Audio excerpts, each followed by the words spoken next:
Começa agora, Paternidade.doc, com Fernando Kiefer.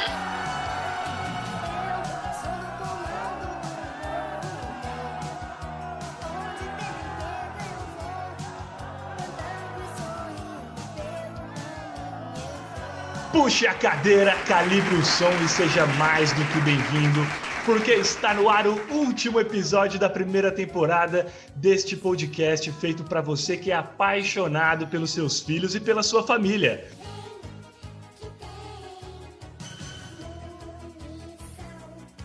Um espaço criado para a gente trocar muitas figurinhas valiosas sobre o amor paterno e todas as nuances que o envolve, como afeto, cuidados, segurança, transmissão de valores, presença e senso de responsabilidade. Não, eu não vou negar meus erros, minha história, meus tropeços. Aqui, na mediação disso tudo, eu sou o Kiefer, papai nem um pouco babão do meu tesourinho chamado Laís e padrasto do Eduardo, e vai ser demais ter você com a gente até o final, porque olha só, hein, eu vou até revelar um segredo aqui.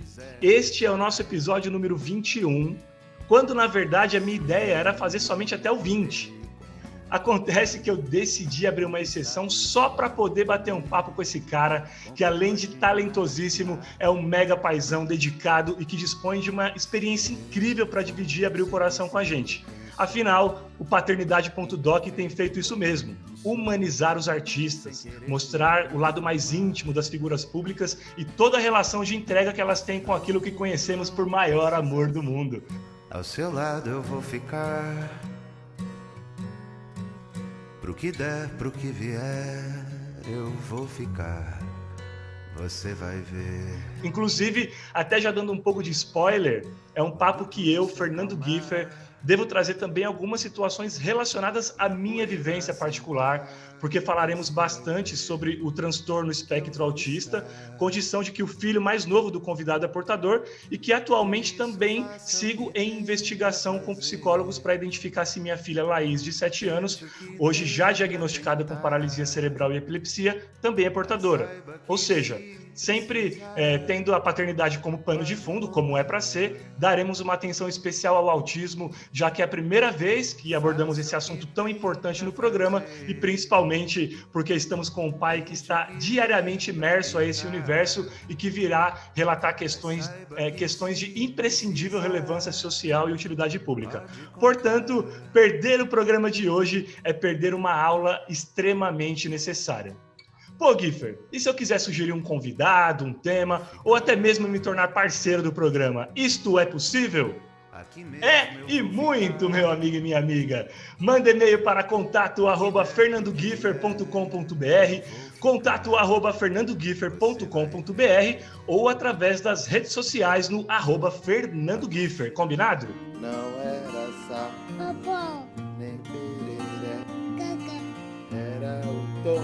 Totó, Paizão coruja do Gabriel, de 26 anos, do Tom, de apenas 11 e padrasto da Mira, de 27. Esse cara é considerado um dos melhores compositores da nova geração pela revista Bravo e pelo jornal Folha de São Paulo e emplacou 4 músicas na trilha do filme O Palhaço, do grande Selton Mello. Com sua arte carregando fortes influências do indie, do pop e do folk americano, já levou seu aclamado show para a Europa e também lugares como Texas e Nova York, nos Estados Unidos, além de ter botado na praça 5 álbuns. O homônimo, de 2009, Canções para Embalar Marujos, de 2010, Não Mereço Seu Amor, de 2014, Nômade, de 2017 e Nada a Declarar, de 2018. Prestes a completar meio século de vida, senhoras e senhores, o marido da Silvia, Renato Godard!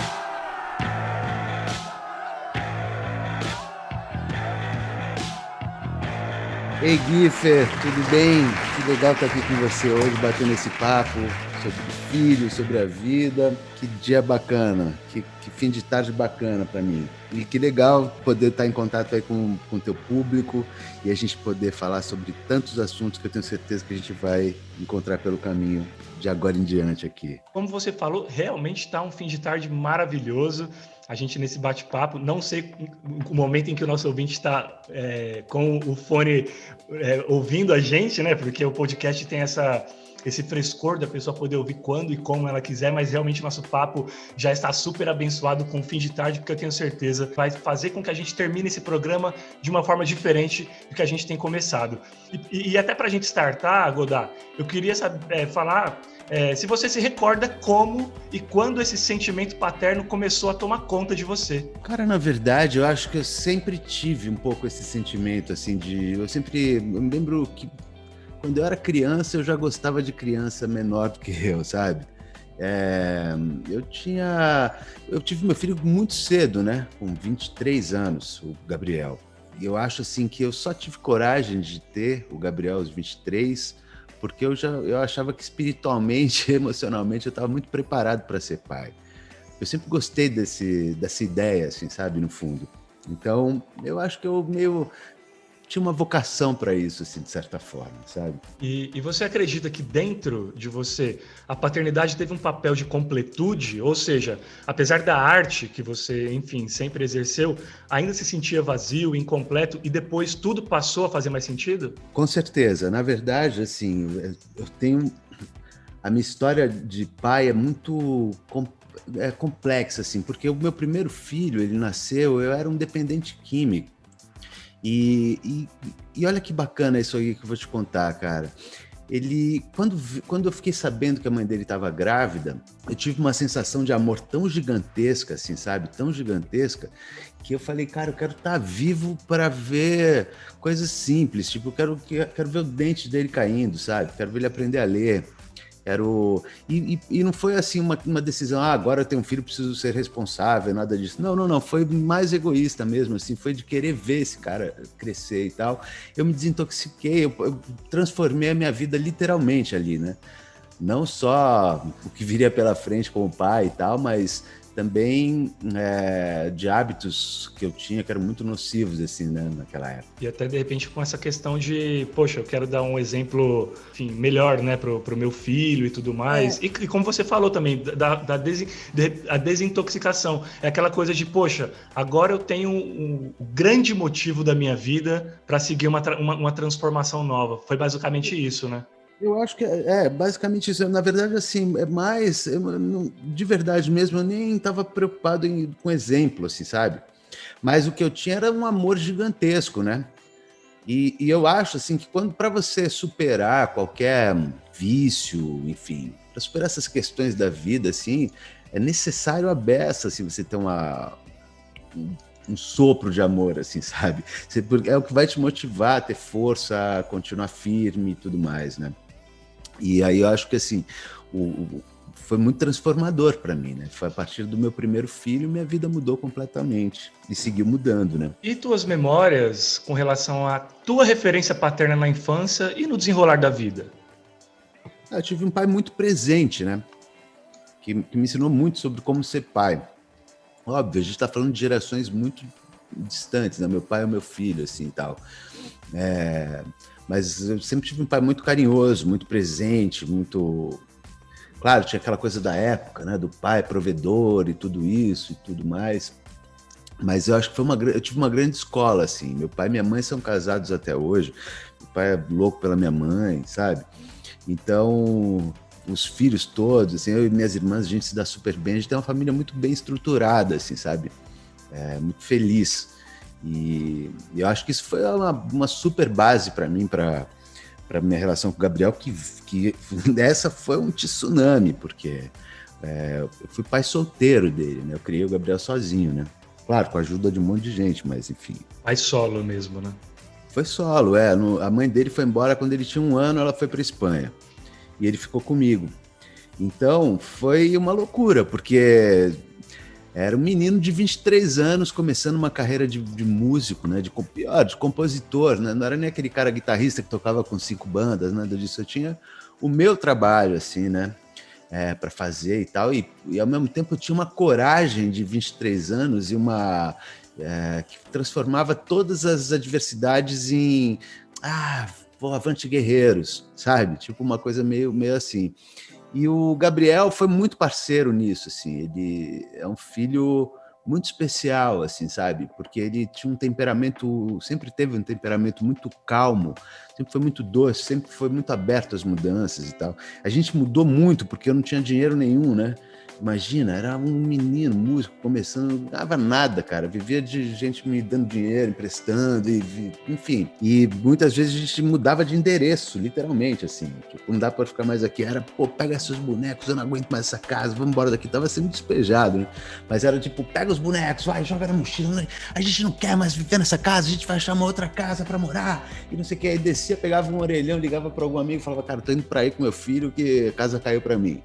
E, então, eu tô dizendo assim, não foi... Era uma vida louca, corrida, né? Muito, tipo, um aprendizado mesmo, intensivo, mas, ao mesmo tempo, eu não tenho um A para reclamar, porque eu tive sempre muita sorte de ter muita gente ao meu lado, gente bacana, gente parceira, sabe? Então, minha vida foi muito fácil.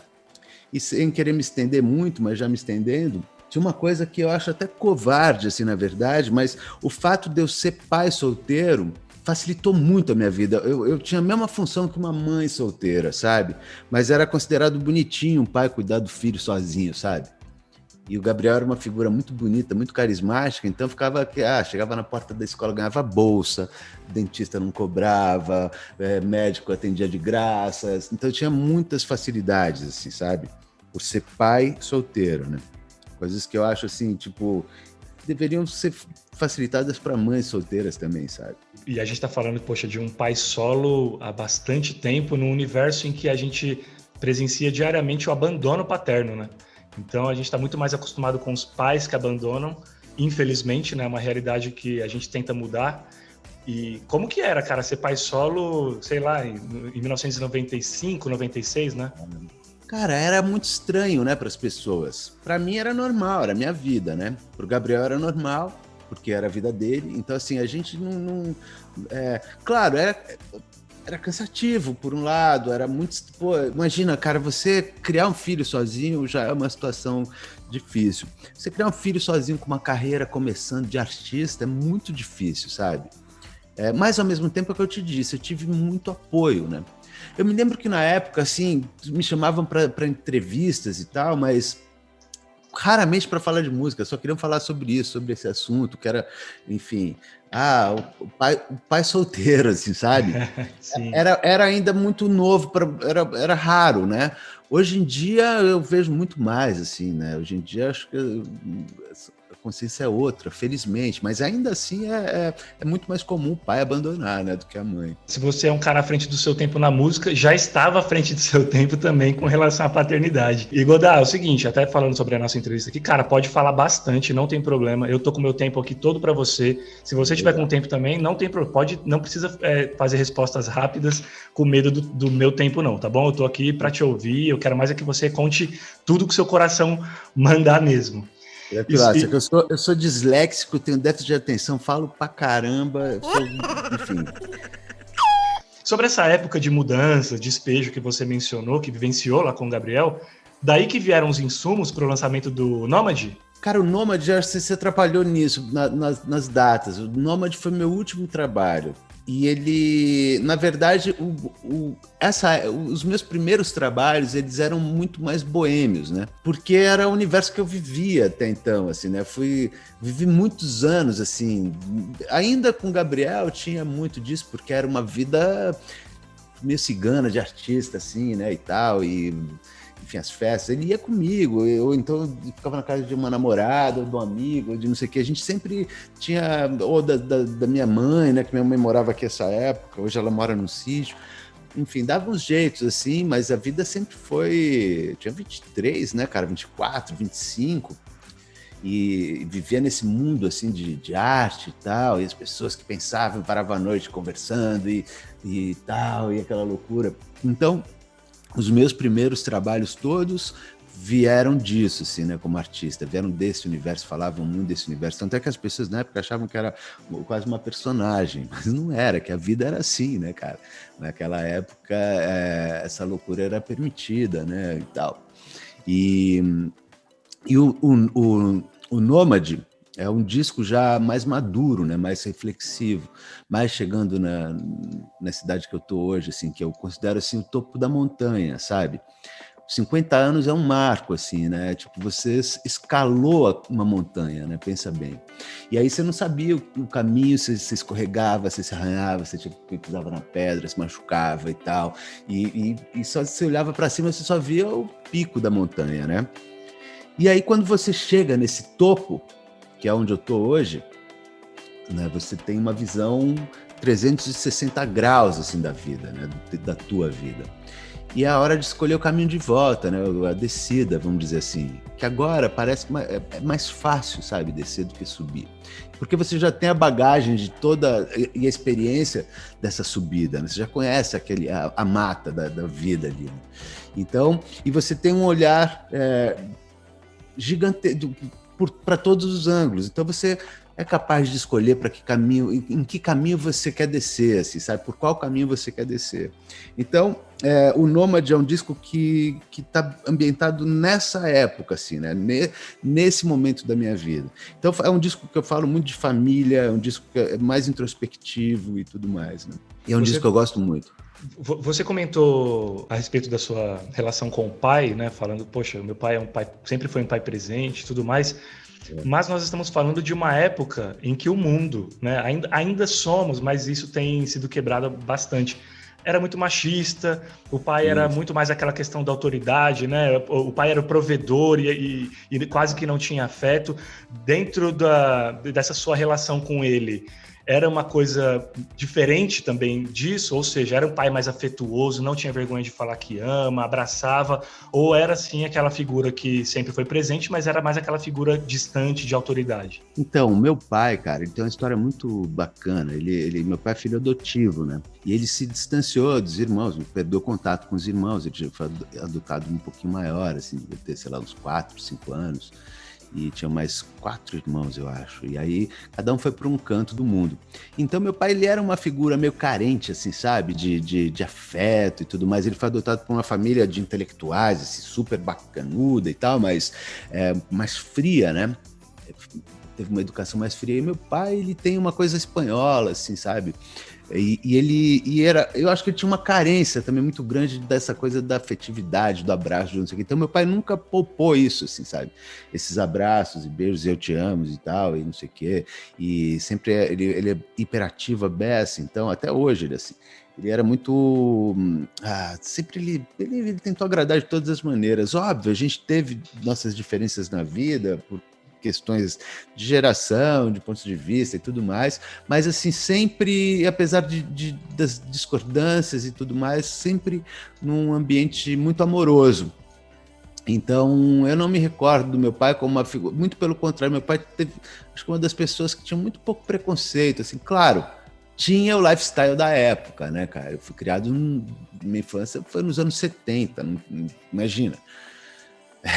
Não se compara com o que acontece hoje, com os discursos e os cuidados que são necessários hoje e como se pensa hoje e tudo mais. Acho que a gente está num momento muito louco mesmo e de transição, né? E é um momento que é muito bacana ter filho nesse momento, né? Eu acho.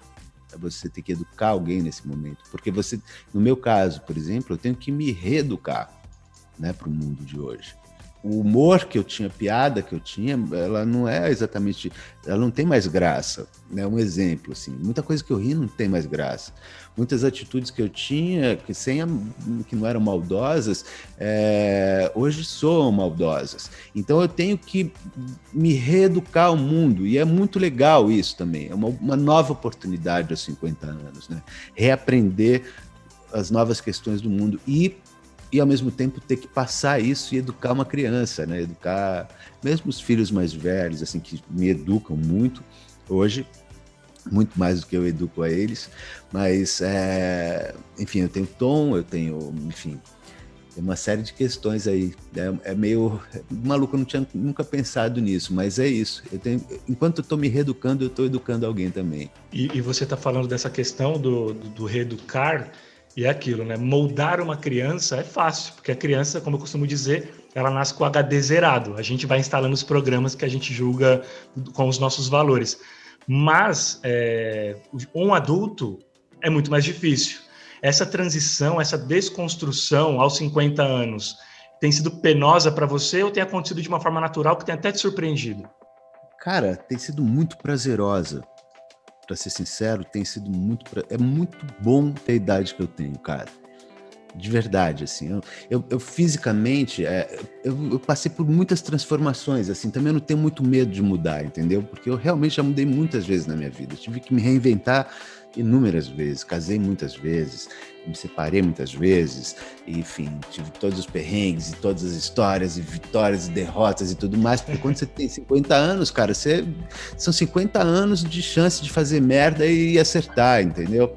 Então você tem uma bagagem legal, assim, e eu nunca me intimidei, assim, quando a maré me jogava para um lado, eu me jogava para o outro, assim, eu sempre fui a fundo em geral, assim, sabe?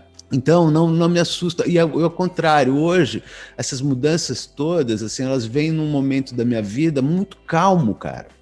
É muito calmo. Os 50 anos te deixam muito calmo, assim, com a vida, sabe? Você não tem mais a pressa, a urgência que você tinha quando era mais novo, entendeu? Você não tem mais nada disso. Ao mesmo tempo, você tem filhos e você já fala, porra, logo mais eu vou ter neto, cara, sabe? Um dia eu vou ter neto e tal. E ao mesmo tempo, para você ter uma ideia, eu treino 6 vezes por semana, muito forte. Eu tenho uma vida atlética hoje. Eu tenho uma alimentação super cuidada. Eu tenho tudo isso. Então eu tenho, hoje, fisicamente, eu me sinto muito jovem. Intelectualmente também, porque os meus filhos estão numa idade onde eles me mantêm jovem, sabe?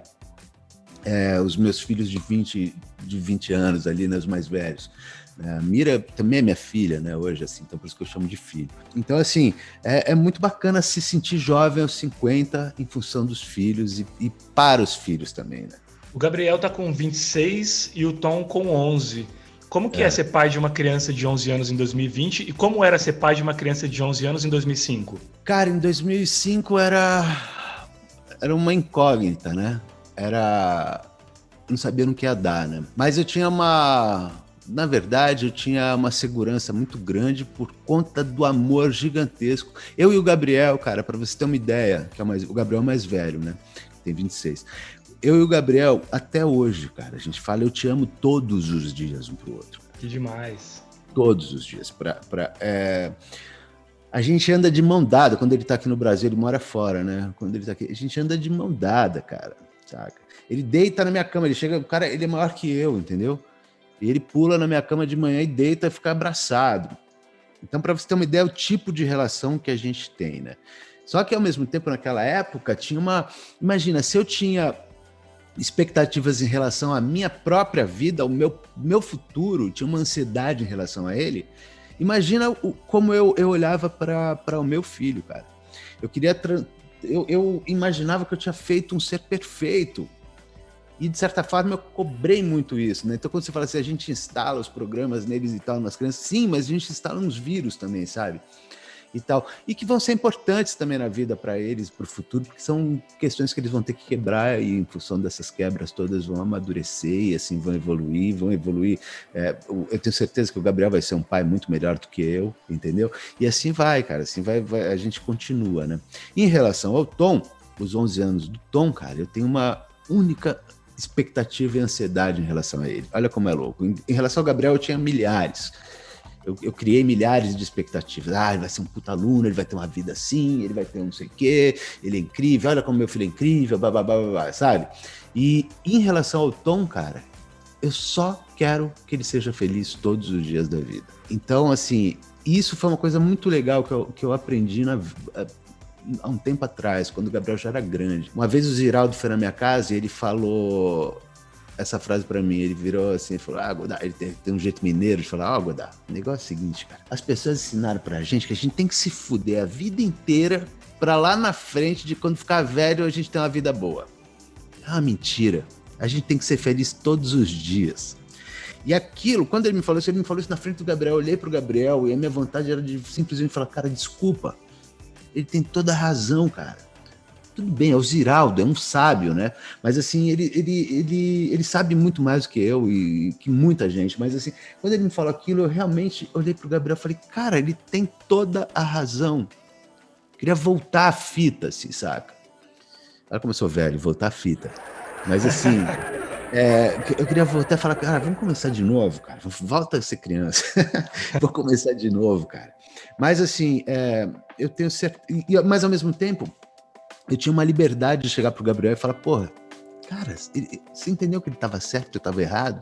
Então eu sempre tive essa facilidade de dizer pro Gabriel, por exemplo, coisas que ele me perguntava, eu não sabia, eu falava, cara, não sei. Eu nunca quis ser o pai super-herói, entendeu, dele. Eu nunca quis que ele, tipo, lógico, eu queria que ele me admirasse e tudo mais, como qualquer um gosta de ser admirado, não só por filho, mas quer ser admirado, né, por quem você ama. Mas assim, eu nunca, a minha relação com ele nunca foi assim, tipo, eu tenho que brilhar e tenho que ser super-homem pra você. Não, cara. Todas as vezes que eu precisei me desculpar com ele, eu me desculpei, entendeu? Todas as vezes, enfim, também que eu tive que dar uma coió nele, eu dei. E assim foi. E o Tom tem uma coisa muito maluca, porque se a ordem tivesse sido invertida, eu acho que se eu tivesse tido um filho autista antes, eu tenho certeza, teria sido um pai muito melhor pro Gabriel. Porque o que eu realmente aprendi em relação à expectativa, em relação ao que você deseja e até onde você pode desejar pelo teu filho e tudo mais, quando você tem um filho autista, muda tudo, cara.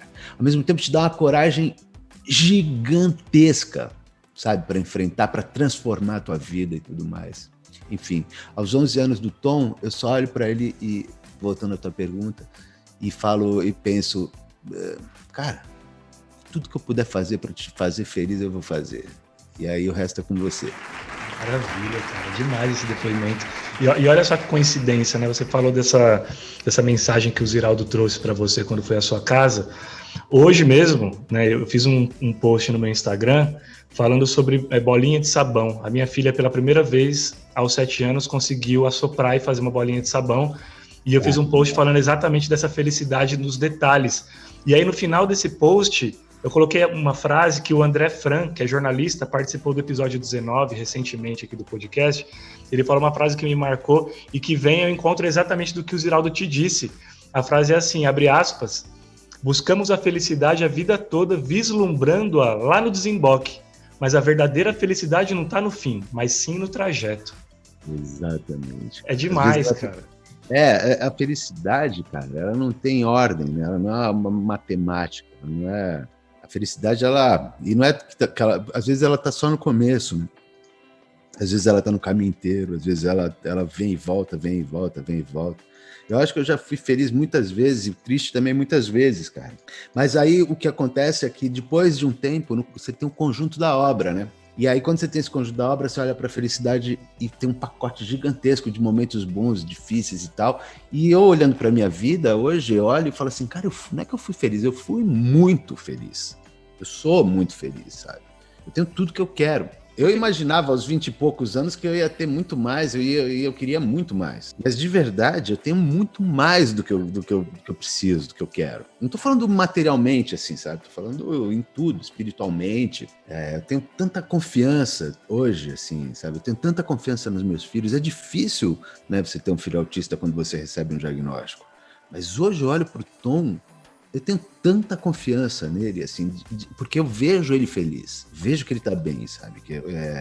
E cada evolução dele é gigantesca pra gente, né? Pros nossos olhos e tal. Pô, eu não sabia se ele ia falar papai. Aliás, ele falava, né? Depois ele parou de falar, uma história louca, depois eu te conto. Mas, assim, eu achava que ele não ia aprender a fazer xixi sozinho, entendeu? Ele sabe inglês, ele pesquisa... Ele entra no rap, sabe? Ele é descoladíssimo. Ele sabe tudo sobre o meu telefone, computador e tal. Ele é ligeiro a beça, assim, sabe? Legal. Ele adora um monte de coisa bacana, que eu também adoro. Eu adoro ver o jeito que ele gosta, por exemplo, de cozinhar, de experimentar. Eu gosto muito de beber. Eu bebo muito, né? Eu realmente bebo muito. E eu gosto de preparar coquetéis e tudo mais. E ele, por exemplo, ele adora fazer a soda italiana dele, mas ele mesmo que quer abrir a garrafa, que quer colocar a medida certa, que quer fazer não sei o quê. Então a gente tem as nossas loucuras e nossos momentos de lucidez também, eu e o Tom, assim, sabe, juntos, né? Claro, a mãe dele muito mais até do que eu, mas assim, tô falando da minha parte, né? Conversa hoje é comigo. Mas assim, eu e o Tom, a gente tem os nossos momentos que a gente é muito louco. Tem hora que eu sou muito mais maluco que ele, cara. O autista é ele. Esse papo de autista não tem nada a ver. Tem hora que eu sou muito mais maluco que ele. E ele, tipo assim, me olha assim, ô, você tá maluco, tá pirando? Sabe? Tipo, do jeito dele, né? Até eu escrevi sobre isso. O jeito estranho dele e o meu jeito estranho. Tem uma música que eu escrevi pra ele que chama Chegada, que ela fala justamente isso, assim, sabe? Então, assim, eu me perdi aqui, mas era meio isso, eu acho. A ideia era isso, era falar isso, assim. Não, mas foi show de bola. E ainda até trazendo a fala de novo do Ziraldo, que ele falou pra você que, poxa, as pessoas acham que tem que se fuder a vida inteira pra ser feliz lá no fim e tá errado. Por que, Godard, que a gente tem o ser humano tem essa cultura do eu era feliz e não sabia. Por que não ser feliz e saber nesse momento que está sendo feliz? O ser humano, ele é ingrato? Eu acho, cara, que tudo parte da expectativa que colocam em você, assim. A gente vive, né, num mundo muito competitivo, cara. Se você for pensar, até hoje eu acho ridículo isso, cara, sendo muito sincero. Mas assim, a gente é educado não para somar. A gente é educado assim, pensando que o outro cara é teu concorrente. Então, assim, mesmo as redes sociais, se você pensar, o Instagram, por exemplo, é um lugar legal pra caramba, é legal pra caramba, mas no fundo é a gente olhando um pro outro e vendo a vida do outro, imaginando como é a nossa e assim vai. Então a gente é nascido e criado nessa competitividade. Claro, para alguns isso é uma doença, uma loucura, para outros é só um lugar, assim, tipo, tá, tudo bem, mas isso não afeta a minha vida. E eu acho que nesse sentido a gente fica muito ambicioso, né? A gente quer ter uma puta casa, a gente quer fazer uma puta viagem, a gente quer entendeu? É natural do ser humano, como a gente foi criado, a gente é criado dessa forma. Agora, olha que bacana o que eu vou te dizer, cara. E eu vou falar sobre o autismo. Isso foi uma das maiores, lições que eu tive desde que eu tive o diagnóstico de autismo do meu filho. O Tom, ele falava, ele cantava, ele brincava com outras... Era absolutamente normal, típico, uma criança típica. Com 2 anos, ele entrou no espectro. E ele parou de falar, parou de olhar para mim, parou de, não sei o que, enfim, desenvolver uma série de comportamentos e tal, repetitivos e não sei o quê, mas parou de falar. E eu me lembro que isso me deixava louco, assim, sabe? Porque ele cantava Chico Buarque antes, assim, entendeu? Aí, cara, um dia, depois de um bom tempo, meu filho falou assim, quer suco? Olha o que aconteceu, cara. Era uma frase simples, ele só falou, quer suco? Meu filho voltou a falar, cara. Aquele segundo daquela frase, pra mim, foi tudo que eu tinha sonhado. O tempo congelou naquele momento. Cara, eu quero... aquilo pra mim foi assim, entrar numa primeira classe e descer em Londres em uma frase, sabe? Tipo isso, assim, fazer a puta vida. Era assim, tudo que eu queria, cara. Aí, o que acontece? Minha felicidade imediatamente foi redimensionada. E quando tua felicidade é redimensionada, tua vida inteira é redimensionada. Então, se você... Quando antes eu ouvia de outros pais que tinham filhos como o meu, ou filha como a tua, não sei o quê, eles falavam, cara, mudou minha vida para melhor. Eu sempre achei que era um autoconsolo, assim, sabe? Essa frase. Como é que pode mudar para melhor, cara? Isso não existe isso. Todo mundo quer ter um filho típico e tal. Mas olha só, como é simples. Sim, minha vida mudou para melhor. Minha vida ficou muito mais simples do que ela era. Chorar é mais simples pra mim do que eu chorava. Rir é mais simples do que eu ria, entendeu? Ficar puto é mais simples do que eu ficava puto. Fazer as pazes é mais simples do que eu fazia as pazes. Por quê? Porque meu filho redimensionou tudo isso em uma frase dizendo quer suco. Então, ou seja, eu realmente sou muito mais feliz depois dele. Cara, maravilhoso. Chega a arrepio aqui, porque a gente que é pai... A gente é que nem eu falei da bolinha de sabão, né? Às vezes as pessoas olham e falam, putz, mas é só porque ela fez bolinha de sabão? Poxa, só porque ele falou que é suco? A gente sabe o tamanho disso. É que nem eu falo, né? É o tipo de momento que o tempo congela. Que nem você ficou paralisado, né? Você fala, mas meu olha Deus. Só, cara, o que eu acho também, a experiência de ter filho típico e filho autista, né? É a seguinte, os meus 2 filhos são especiais, meus 3 filhos são especiais. O Tom não é mais especial do que o Gabriel, entende? O Gabriel fez coisas também que foram maravilhosas, cara. O privilégio, por exemplo, de eu poder conviver com a Mira, eu só tinha um filho menino, né? A Mira mudou o meu olhar em relação à mulher, cara. A Mira me obriga diariamente a repensar todos os meus valores, todo o meu ponto de vista em relação à mulher, como tratar a mulher, como agir em relação à mulher, como respeitar a mulher, entendeu? Não que eu fosse um ogro, não era nada disso, imagina, mas eu digo assim, quando você tem uma filha, é assim como... É diferente ter irmã também, é diferente de ter mãe. Quando você tem uma filha, cara, é zerar o game, cara. Uma filha é muito transformador para um pai, eu acho. Quando vê com uma filha, assim, sabe? Uma menina. Pô, tem coisa que você não entende. Você fala, cara, por que ela gosta de Frozen, cara? Puta negócio chato. As pessoas gritando e... Ah, cara, que chato. Puta, quando você tem uma filha, você entende. Você fala, cara, quando de repente você tá vendo, você mesmo tá assistindo Frozen, saca? Verdade. É muito louco, cara. E aí você morre de orgulho porque ela é uma puta artista e porque não sei o que é uma mulher que tá numa geração que tá mudando o mundo, né? E é muito bacana. Então, assim, é o que eu tô dizendo, todos eles são especiais, sabe, pra mim. E a gente vai falar daqui a pouquinho mais a respeito desse seu lado padrasto também, com a Mira. Mas olha só, você vai completar 50 anos agora, né, em dezembro de 2020. E foi pai pela primeira vez ali entre 23 e 25 anos, né? 23, se não me engano. 23, é. Quase a idade que o Gabriel tem hoje. Hoje ele tem 26. Exatamente. Se o Gabriel tivesse um filho agora, nessa idade, você daria alguns conselhos sobre o que é bacana ele fazer e o que não deve fazer de jeito nenhum pro bem do teu neto e da relação deles dois, pai e filho? Olha, cara, eu acho que eu não teria que fazer isso. Não precisaria fazer isso. Não precisaria fazer isso. Conhecendo o Gabriel, como eu conheço e tal, eu primeiro acho que ele é muito melhor do que eu para isso. Entendeu? Ele ia cometer acertos. A maioria... E, obviamente, se eu olhasse ele fazendo uma merda assim, que eu já tivesse feito, que eu soubesse que era uma merda, eu chamaria ele e falaria, pô, isso é uma bobagem, cara. Para com isso, entendeu? Mas, ao mesmo tempo, sempre respeitaria a bobagem dele e o erro dele. Porque eu não me arrependo dos meus erros em relação a ele, porque foram todas tentativas de acerto que me transformaram e me melhoraram, entendeu? Eu acho que o processo de paternidade passa por isso também. Cara, desculpa, você não vai ser o melhor pai do mundo. Ninguém. Você vai tentar ser, mas daí a ser é diferente, entende o que eu tô dizendo? Você vai tentar ser um puta pai, você vai tentar sempre acertar. Mas você vai errar pra caceta também. O que tem de Renato Godard, tanto no Gabriel quanto no Tom? Cara, que legal pensar nisso. Nunca parei pra pensar nisso. Eu acho que tem um pouco de uma malandragem, assim, emocional, de saber conduzir isso, assim, sabe? Saber conduzir os sentimentos de forma... Pode soar caótica ao mesmo tempo, mas ao mesmo tempo é nada caótico. Assim. Sabe aquela... É meio que quando você tem a tua bagunça na tua mesa, mas você sabe onde está a caneta, onde está não sei o que, acho que os dois têm isso aí, como eu. Assim. A gente tem uma facilidade de gostar, a gente tem uma facilidade de se relacionar com as pessoas. Isso eu enxergo nos dois. A gente gosta de gente, a gente se interessa por gente. Tem muita coisa em comum, na verdade. Agora que você me perguntou o que eu tô falando, acho que tem muita coisa, cara. A gente tem acho que a gente é doce, cara, sabia? Eu me considero muito doce, cara, com o que eu gosto, assim. Apesar da minha fama, apesar de tudo isso, de outras épocas e tal, mas eu sou um cara doce, cara. E os meus filhos são muito doces. Você um cara doce, Godard, ou você se tornou um cara doce? Eu acho que no fundo, eu sempre fui doce.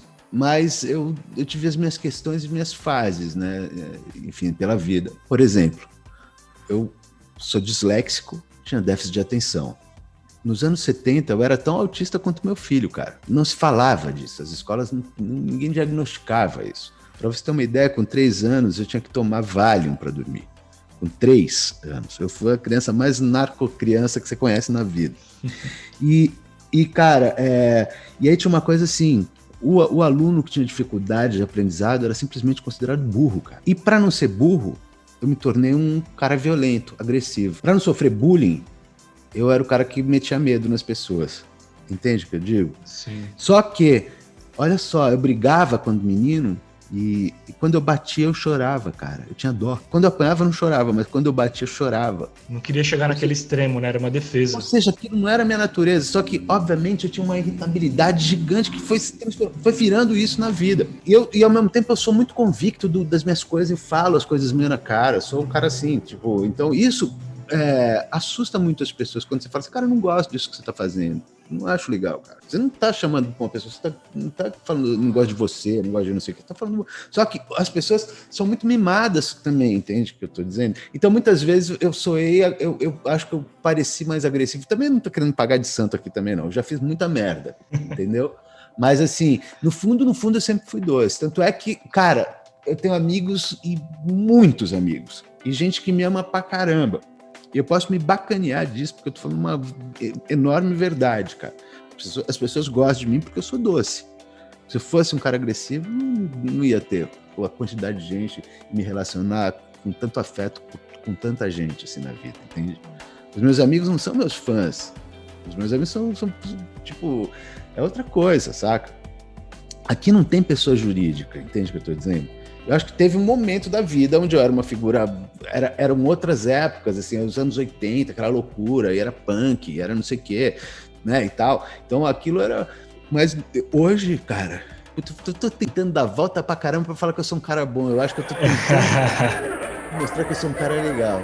Eu tive os meus deslizes, mas a base é doce.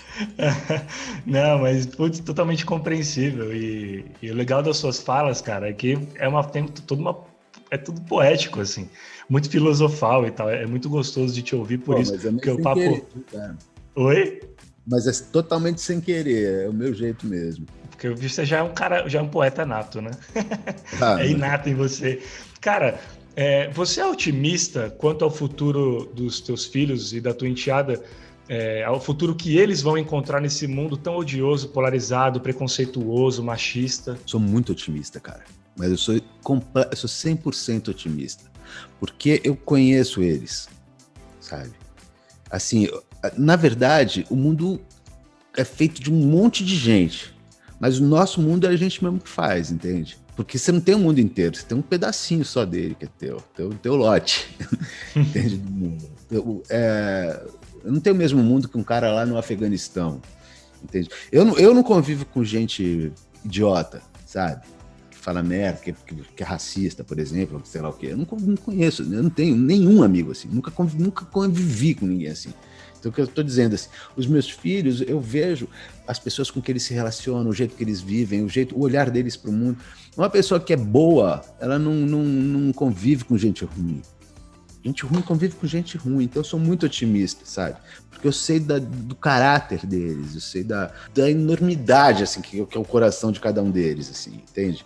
Óbvio, o Tom, eu tenho um pouco mais de medo, porque o Tom ele vai ter uma ingenuidade perene ali, né, cara? Ele confia perenemente, ele não tem uma coisa assim, tipo, porra, tomar uns 8 pés na bunda pra você saber que você tem que agir assim, assado, quem é legal, quem não é. Não, o Tom, ele tem um outro lugar. E eu não vou ser eterno, né? A mãe dele, né? E isso daí, se eu fosse falar, a única preocupação que eu tenho na vida é isso. Sendo bem sincero com você. Porque eu acho que o Tom, ele não que eu seja o super protetor, nada disso, mas eu sei que eu dou uma segurada na onda. Eu ia a Silvia, então, 10 mil vezes mais do que eu, sabe?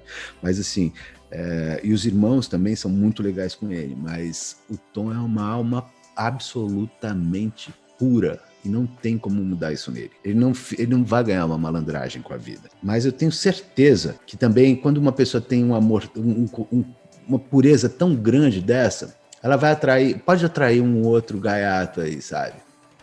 Mas eu tenho certeza que ele vai atrair muito mais gente legal do que gente ruim. E os irmãos dele também vão fazer um papel incrível quando eu não estiver mais aqui. Cara, a gente vai falar da Mira agora, da sua versão padrasto, mas antes eu quero compartilhar minha experiência como padrasto contigo e com os nossos ouvintes. Eu queria tornar público o que eu vou falar, porque é uma coisa que pode despertar uma reflexão em quem está do outro lado e que talvez vivencie sentimento similar. Porque eu tô falando de fraquezas, né? Nunca falei sobre isso com ninguém, exceto com a minha esposa, assim. O meu enteado, ele tem 18 anos. E quando eu conheci a mãe dele, ele tinha 8, né? Eu tô com ela 10 já. Eu sempre tive, Godá, pavor de ter um filho, me separar da mãe dele, ela se relacionar com outra pessoa e esse cara querer roubar minha paternidade, pedindo pra chamar ele de pai e tudo mais. Então, desde que eu a conheci, eu optei por respeitar a paternidade do pai do Eduardo, que ele tem um pai, né, que eu encontro aos finais de semana, enfim.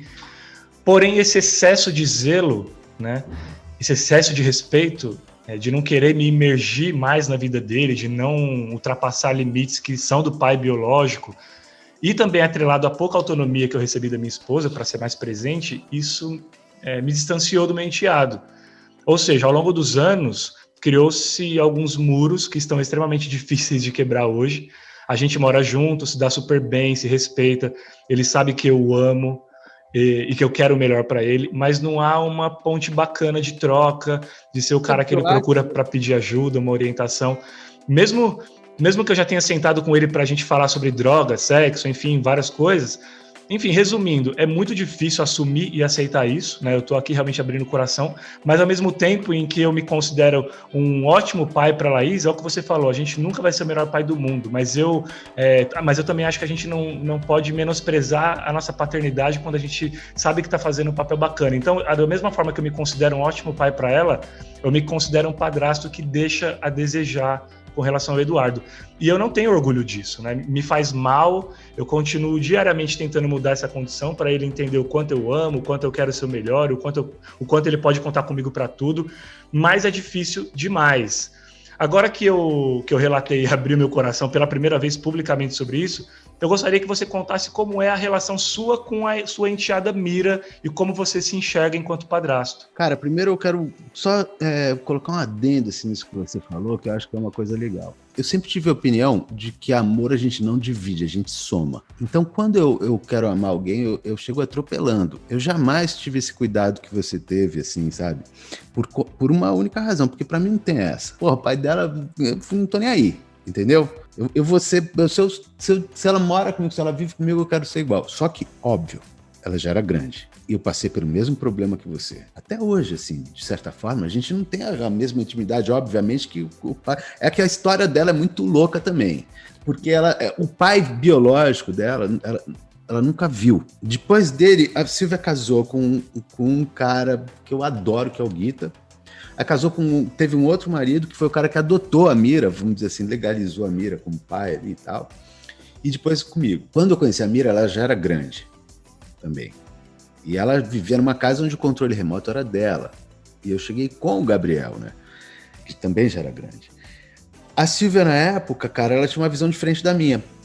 Porque eu achava que a gente já tinha que misturar tudo. Já, tudo bem, cara, agora a gente é uma família, acabou. Né? Mas por quê? Porque para mim é fácil isso. Para mim é fácil que aconteça dessa forma. A Silvia tinha uma visão que era diferente na época. Que era assim, cara, o Gabriel é teu, a Mira é minha, o Tom é nosso. E ela tinha um terapeuta que falava muito para ela, você não precisa gostar, você não sei o quê, aquelas coisas. Só que, cara, nada como o tempo, entendeu? Olha o que aconteceu. Chegou um momento que estava muito difícil, eu fui morar numa casa, a Silvia foi morar em outra. A gente continuou casado, mas morando em casas separadas. Nessa época, cara, o Gabriel foi trabalhar com a Silvia. E aí a Silvia conheceu o Gabriel sem o meu filtro. Eles se apaixonaram cegamente.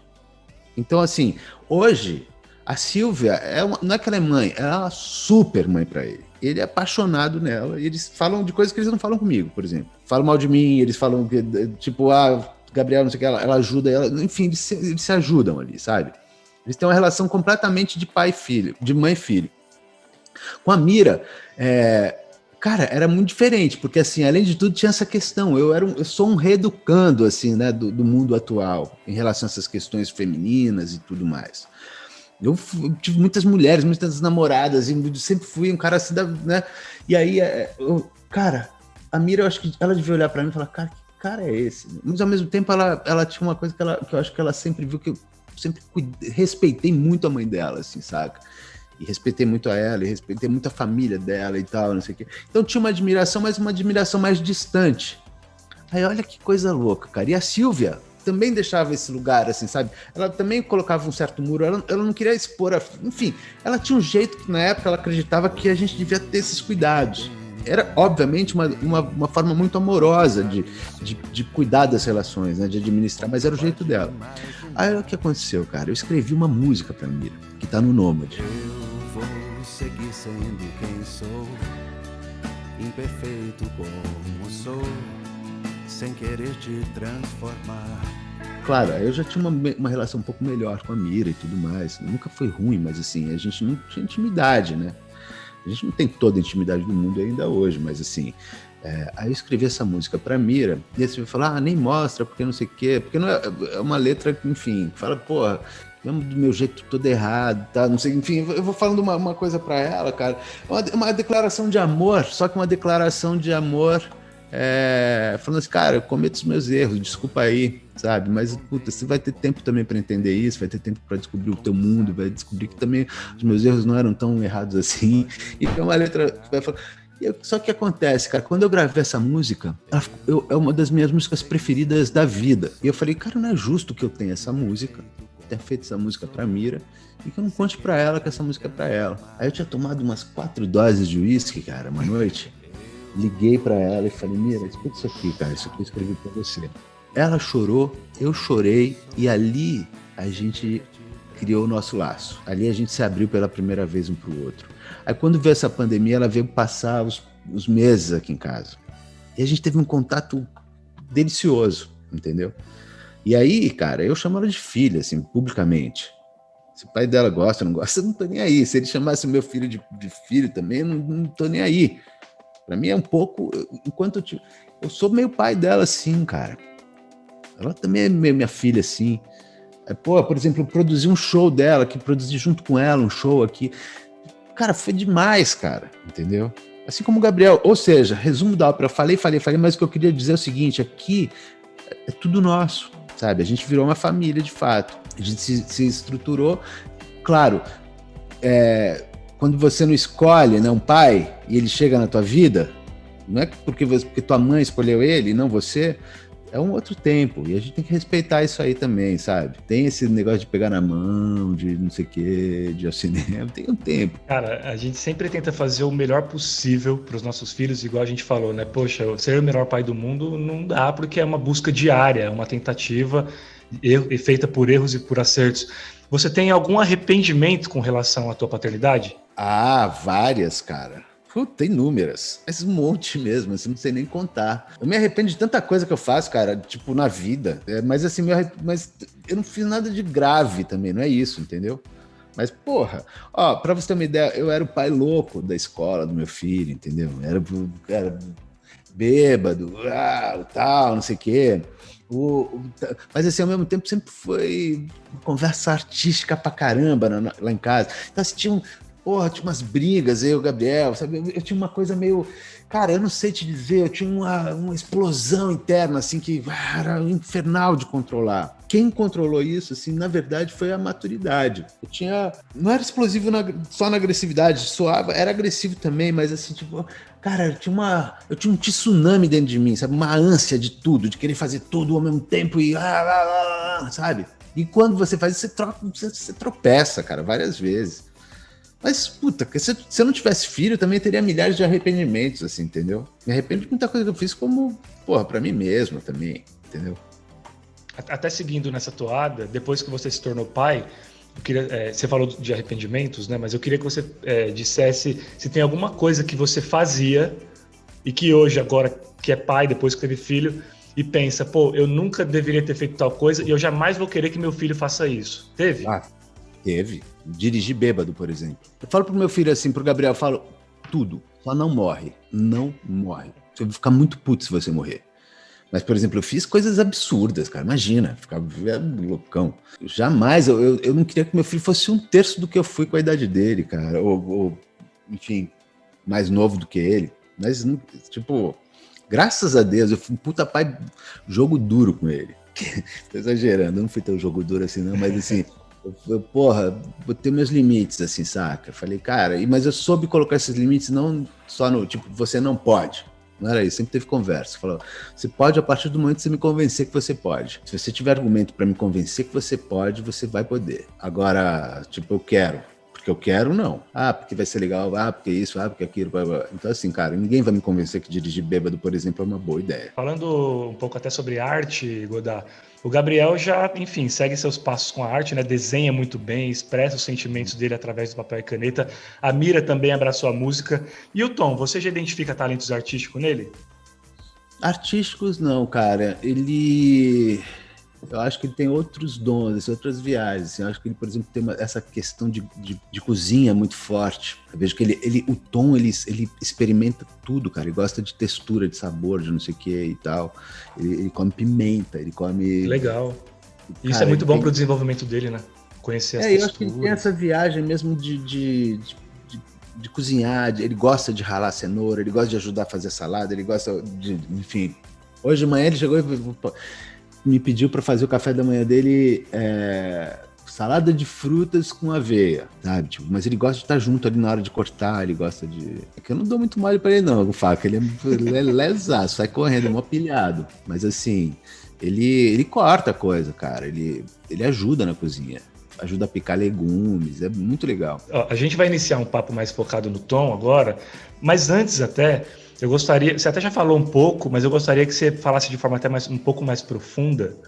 Eu gostaria que você falasse rapidamente sobre a Silvia, sua esposa, mãe do Tom, né? Qual o teu sentimento com relação a ela e em que grau ela é responsável pelo teu amadurecimento enquanto homem, pai e profissional? Cara, foi difícil até de mencionar isso, porque é o seguinte... Quando eu criei um filho sozinho, vamos dizer assim, e ela criou uma filha sozinha, né? O dia que eu vi... o dia que a gente teve o Tom, assim... Mais ainda, o dia que chegou o diagnóstico do Tom, eu entendi o tamanho da mãe que ela era. Eu que me achava um bom pai, falei assim, eu tenho que comer muito feijão ainda para chegar nesse lugar aí, para chegar perto do que ela é. Então, ela me impulsionou, assim, ela me trouxe para cima, sabe? Ela me trouxe para um lugar melhor, onde eu tive que me graduar no negócio ali, entendeu? Por quê? Porque ela é uma mãe absurda. Ela é uma mulher absurda. Eu queria realmente eu quero estar casado com ela, eu quero viver com ela, assim, sabe? A gente tem uma coisa muito boa, porque assim, como a gente já foi casado várias vezes, tanto ela quanto eu, e a gente já tem a mesma idade, a gente já viveu muita coisa, hoje a gente tem um olhar um pro outro, que é o seguinte, tipo, pô, eu cometo os meus erros, ela fica puta, quer me esfaquear às vezes, e ela, tem hora que eu tô de saco cheio dela, mas a gente tem um outro lugar que a gente sabe que é o mais importante, que a gente se admira muito. A gente sabe o quanto a gente gosta um do outro, quanto a gente quer ficar junto um do outro. A gente tem é isso, cara, basicamente a gente tem uma relação verdadeira de amor, assim, sabe? E a gente se fortalece diariamente a partir disso. Então, assim, a experiência de ter um filho que tem uma mãe dessa é um negócio que eu desejo a todos, assim, sabe? Alguém que possa ter... Eu queria que todos os filhos pudessem ter isso, assim, o que a gente tem aqui em casa. Isso é incrível, cara. A Silvia o Gabriel fala isso, meu filho. Fala assim, cara, a Silvia é o pilar da nossa família, assim. Ela é mesmo, sabe? Tipo, ela não é malucona, sabe? Ela pesquisa, ela estuda, ela consegue fazer 1 milhão de coisas. Eu não consigo fazer 2 ao mesmo tempo. Já fico, caralho, tem 2 coisas pra fazer no meu dia inteiro, sabe? Tipo, ela faz 2 assim ao mesmo tempo, entende? E cuida e se preocupa e ai do Gabriel se não ligar pra ela, ai da Mira se não ligar pra ela, enfim, ela tipo mãe italiana, sabe como é que é? Ai, caramba, que legal, cara, legal ouvir isso de você falando dela. Bom, agora a gente vai falar um pouco mais a respeito do Tom, né, e a sua particularidade como sendo uma criança autista. Você é um paizão, né, que o ama muito e nas redes sociais busca deixar esse afeto muito explícito, tratando inclusive o autismo com extrema naturalidade, como é para ser mesmo, embora muitos pais optem por não falar muito a respeito. E aí você acabou de falar da sua esposa e mencionou a questão do quão você já admira ela, mas no dia do diagnóstico, quando teve diagnóstico, ela se tornou uma mulher ainda mais gigante. E eu queria saber o impacto sobre você quando se confirmou o diagnóstico de autismo do Tom e como foi e como isso te transformou enquanto ser humano. Cara, olha só que loucura. Quando veio o diagnóstico, eu tava... A verdade, vou contar... Olha essa história, aí a gente já começa bem. você entender o quanto a gente, como homem, a gente tem que correr atrás do que uma mulher, da sensibilidade de uma mulher. Eu tava fazendo um show, eu não me lembro em que cidade, cara, eu me lembro que era longe, assim. E eu ia chegar daqui a 2 dias em São Paulo, vamos dizer assim. E aí a Silvia me liga uma noite, e eu falei, ai, que idiota, tá me ligando nessa hora da noite, achando que o quê? Que eu tô numa farra, eu tô numa balada. Olha a cabeça burra É isso que eu tô falando, olha como eu pensava na época, entende? Quanto a gente tem que evoluir. E aí ela me liga e fala, puta, cara, ela me liga e ela tava aos prantos, eu fiquei assustado. O que aconteceu, Silvio? Ela, não, cara, puta, acabei de ler um artigo que descreve o tom e todo, cara, descreve perfeitamente, é o tom e o título do artigo é autismo. Eu, ser humano ignorante, tinha, a única referência que eu tinha, o que eu sabia de autismo era um filme que passava nos anos 70 chamado Meu Filho, Meu Mundo, que era um menino que ficava rodando o prato e balançando a mão. E o Tom não fazia isso. Eu falei, imagina, autista, Tom, como autista? Ele só é tímido. Pô, mas... Não, ele tá com comportamento... Não, imagina. Bom, faz o seguinte, vou voltar daqui a 2 dias, a gente vai ao médico e tira isso da frente, beleza? Mas fica tranquila por enquanto, não sofre, porque ele não é autista, não. Cara, tava coberto de razão, ele era autista. Quando veio o diagnóstico, eu vi a Silvia desabar por 2 dias, sei lá, no máximo. Desabou, chorou.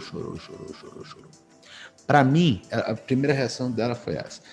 Aí, ela passou a estudar isso, feito uma louca. Ela transformou a vida, ela pesquisou, ela achou os maiores especialistas pelo mundo, falou com todos eles, virou um PhD nesse assunto.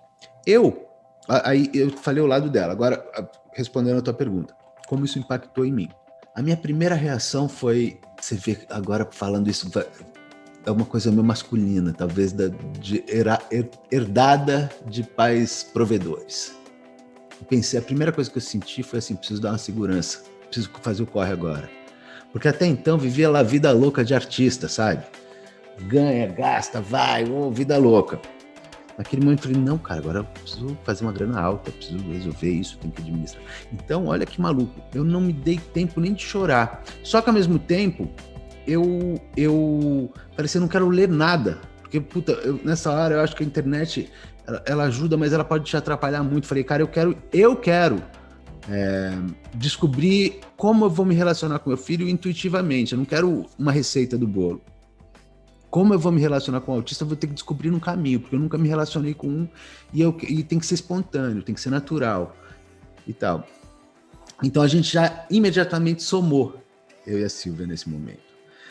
Claro que depois de uns dias, cara, teve uma noite que ela estava dormindo, e eu não queria chorar na frente dela, eu queria ficar, sabe, assim, pô, conta comigo, a gente vai dar certo, vai dar certo. Era em relação a ela, minha preocupação era maior em relação a ela, para ser sincero. Aí eu me lembro que teve uma noite que ela tava dormindo, aí eu desabei, cara, eu chorei. Eu chorei, rezei.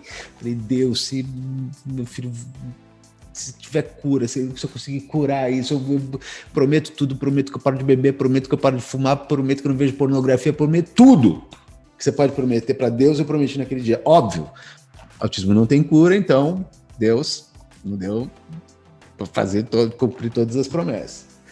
Mas, enfim, a gente conseguiu... foi assim que eu reagi no primeiro momento. Agora, o que eu fui descobrindo logo de cara é que também não era um bicho de 7 cabeças. O Tom, ele não era tão frágil quanto eu imaginei quando chegou o diagnóstico. Ele, fisicamente, ele é muito ágil, ele é muito esperto, ele sempre foi.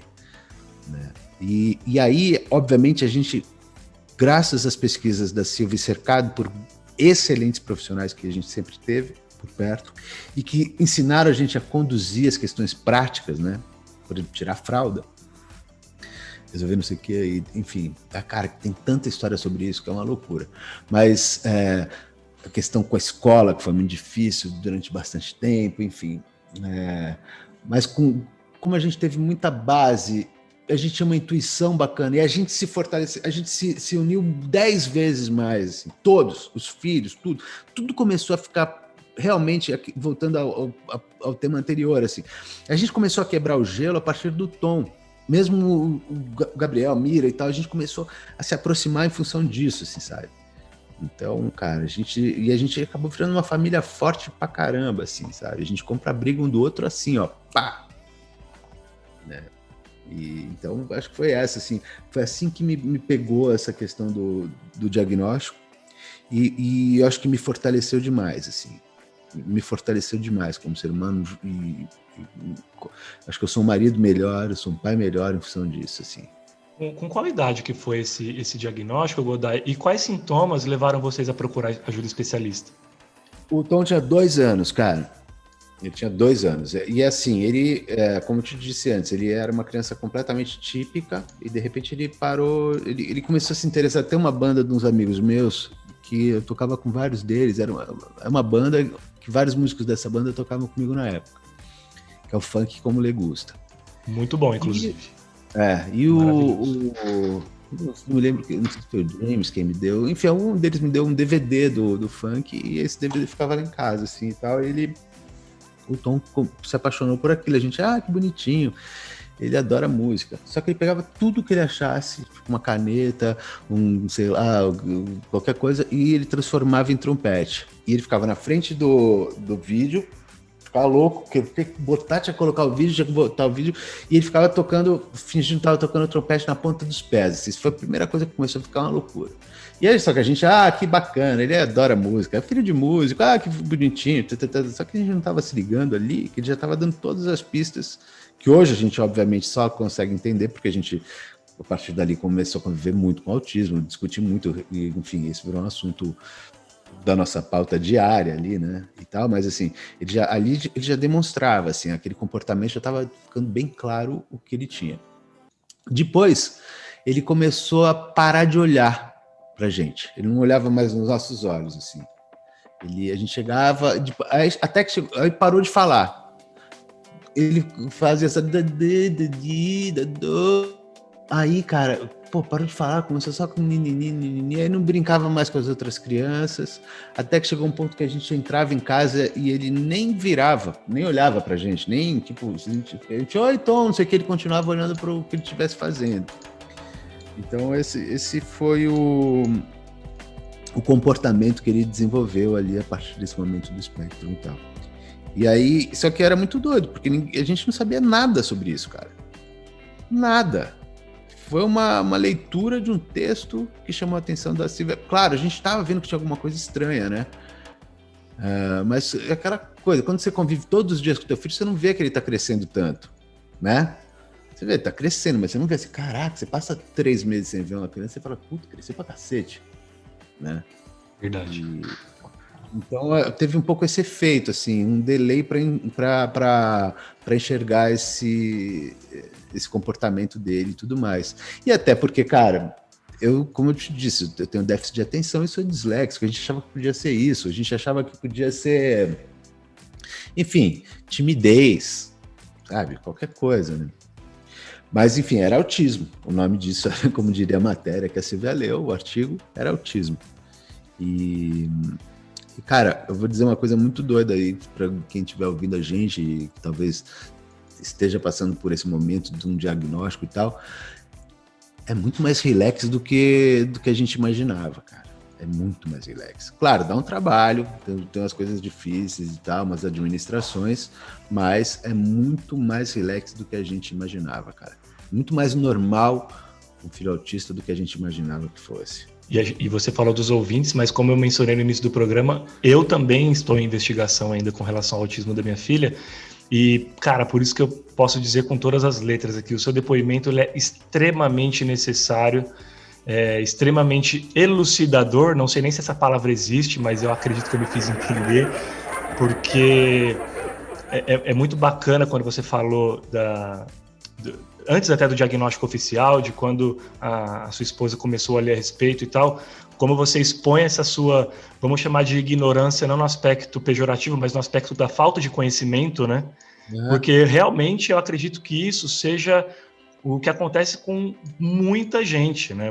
E aí vem aquela questão do homem que a gente sabe, o homem às vezes acaba sendo mais cético, demora mais para aprender, demora mais para acreditar. Então você trazendo para a gente esse depoimento de que, olha, eu pensei que era isso, eu não dei tanta bola no aspecto de que pudesse ser alguma coisa mais séria, eu acho que isso é necessário, porque como você disse, podem ter muitos pais aqui ouvindo a gente que vão se guiar por esse conselho. A gente pode chamar de conselho, né? Uma coisa que eu acho importantíssima, assim, cara, que a gente teve, foi o diagnóstico precoce. Isso faz muita diferença.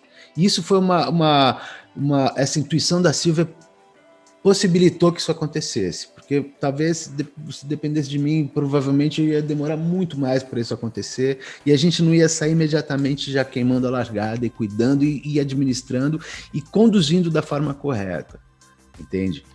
Então, assim, a gente imediatamente sacou que, beleza, a gente tem um filho autista e não vai ter cura, ele vai ser autista para sempre. A gente não vai mudar o mundo porque ele é autista. O mundo vai continuar tendo os barulhos, as luzes, os cheiros e tudo mais.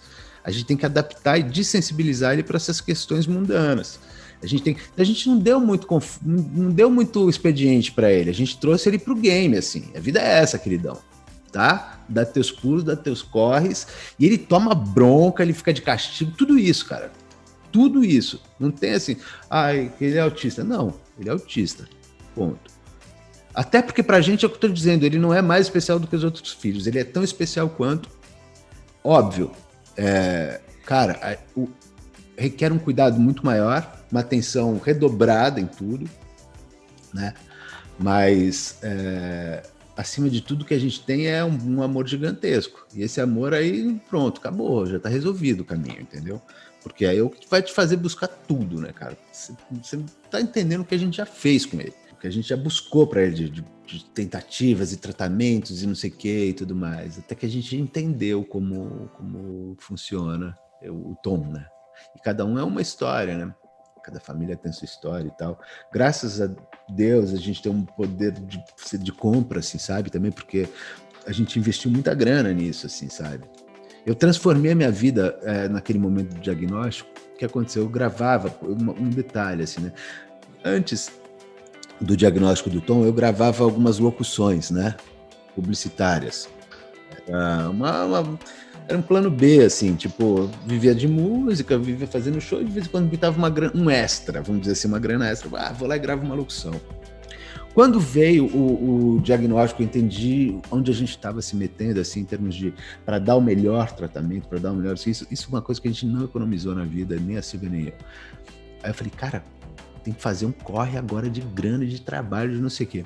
E aí, o que podia me dar o dinheiro que eu precisava na velocidade que eu precisava era publicidade. Então, liguei para as pessoas que eu conhecia na época e falei, cara, me dá tudo que se tiver teste de não sei o que, eu preciso fazer tudo, cara. Preciso gravar tudo que aparecer para mim aí.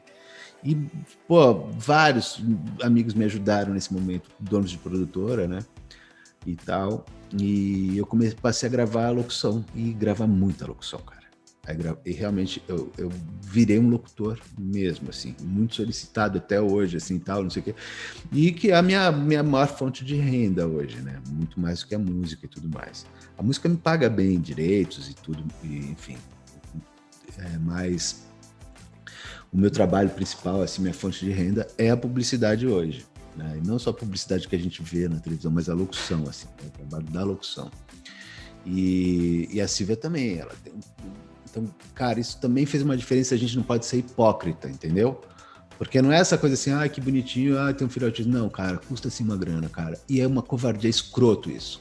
É escroto, porque eu posso dar pro meu filho um mega especialista gringo, entendeu?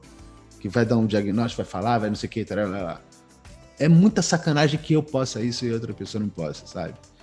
Que uma pessoa vai, às vezes, num cara lá que vai falar, não, dá esse remedinho aqui pra ele, vai ficar um moleque chapado o dia inteiro, e porque, o problema é que ele é hiperativo demais, e aí, não sei o que, os pais não conseguem trabalhar, não sei o que, então dá um remedinho aqui e chapa ele. Então tem disso também, sabe? A gente pode ser idiota e fingir que isso não acontece. Mas, assim, aconteceu também porque a gente fez o corre a partir da necessidade. Sabe aquela coisa, você nunca morou sem os seus pais, aí você vai alugar um AP, você morre de medo de alugar um AP. Aí quando você vê que, cara, você vai ter que pagar todo mês aquele negócio, você faz o teu corre para pagar. E não foi diferente com a gente, assim, sabe? A gente se reinventou profissionalmente, cara... Só que tudo isso com um lugar também de diversão da vida, né, que a gente tem. Então a família é legal pra caramba, que a gente se ama, a gente ri, gente é uma família feliz, cara. A gente ri para caramba. Me perdi, mas eu acho que era isso aí. Não, imagina, deu o recado completamente.